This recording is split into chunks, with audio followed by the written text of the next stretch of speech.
ஷியாம நம்ம லாக் தானே பண்ணி வச்சோம். சிந்து எப்படி இவனை கூட்டிட்டு வந்தா? இந்த ஸ்னேகா பெரிய ஃப்ராடா இருப்பா போல இருக்கு. ஷியாமன்கிற ஒருத்தனை வேற லவ் பண்ணிருக்கா. நீ சும்மா இருடா. ஸ்னேகா யாரையும் லவ்லாம் பண்ணிருக்க மாட்டா. இந்த சிந்து தான் யாரையோ செட் பண்ணி கூட்டிட்டு வந்திருக்கா. ஸ்னேகா சிந்து மாதிரி ஃப்ராடெல்லாம் கிடையாதுடா. ஸ்னேகாவை உங்களுக்கு எத்தனை வருஷமா தெரியும் ஷியாம்?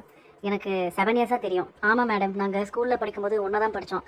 அதுக்கப்புறம் நானும் ஸ்னேகாவும் எம்பிபிஎஸ் ஒரே காலேஜில் தான் படித்தோம். நானும் ஸ்னேகாவும் ஒருத்தரை லவ் பண்ணோம்.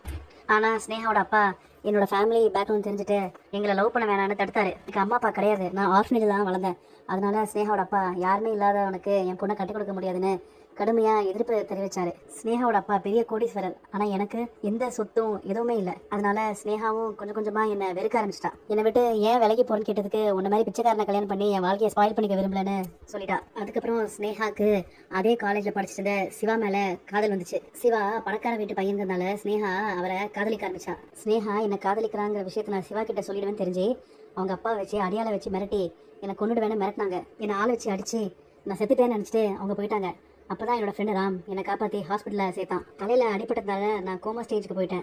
கிட்டத்தட்ட 3 வருஷமா நான் கோமாவில் இருந்தேன்னு ராம் சொன்னான். இப்போ 2 நாளைக்கு முன்னாடி கூட தேவராஜ் நான் இருக்கிற இடத்த கண்டுபிடிச்சு வந்து ஒரு கோடவுனில் என்னை அடைச்சி வச்சிருந்தாரு. ராமும் சிந்துவும் தான் என்னை காப்பாற்றி இங்கே கொண்டு வந்து. மேடம், இவர் யாருன்னு எனக்கு தெரியாது. இவர் சொல்றது எல்லாமே போய். இல்ல மேடம், ஸ்னேகா தான் போய் சொல்றாங்க. சிவா மேல டிஃபமேஷன் கேஸ் போட்டு 30 கோடி ரூபாய் இழப்பீடு வேற கேட்டிருக்கீங்க. உண்மையை சொல்ல போனா சிவா உங்களை காதலிச்சு ஏமாத்தல, நீங்க தான் சிவாவை காதலிச்சு ஏமாத்திருக்கீங்க. சிவா உங்க கூட வாழ மாட்டேன்னு சொல்லும் போதெல்லாம் ஒரு ஜட்ஜா எனக்கு கோவம் வந்துச்சு. ஆனா இப்படிப்பட்ட உங்களோட அவர் வாழ மாட்டேன்னு சொன்னது சரின்னு இப்ப தோணுது. சிவா, ஸ்னேகா உங்க மேல கொடுத்த கேஸை நான் இப்பவே ரத்து பண்றேன். சிவா, சிந்துவை நீங்க கடத்திட்டு போய் கல்யாணம் பண்ணியிருந்தாலும் சிந்து உங்க மேல உண்மையா இருக்காங்க. பொதுவாவே இந்த மாதிரி ஃபோர்ஸ் பண்ணி கல்யாணம் பண்ணா கடைசி வரைக்கும் அவங்க விருப்பம் காட்டுவாங்க. ஆனா உங்க மனைவி உங்க மேல ரொம்ப அன்போடும் அக்கறையோடும் இருக்காங்க. நான் உயிரோடு இருக்க வரைக்கும் உன்னை யாராலையும் எதுவும் பண்ண முடியாது டாக்டர். ஏய் சிந்து, சிவா என் கூட வாழ மாட்டேன்னு தான் சொன்னான். உன் கூட வாழ்வேன்னு ஒரு நாளும் சொல்லலையே, இனிமேல் சொல்லவும் மாட்டான். என்னைக்கும் அவன் உனக்கு மனைவிங்கிற அந்தஸ்தை கொடுக்கவே மாட்டான். ஆனா நான் அப்படி இல்லை, என்னைக்குமே சிவாவோட காதலியா தான் இருப்பேன். ஆனா எவ்வளவு வருஷம் ஆனாலும் சிவா உன்னை காதலிக்க போறதும் இல்ல, உன்னை மனைவியா ஏத்துக்க போறதும் இல்ல. மாப்பிள்ள, நீங்க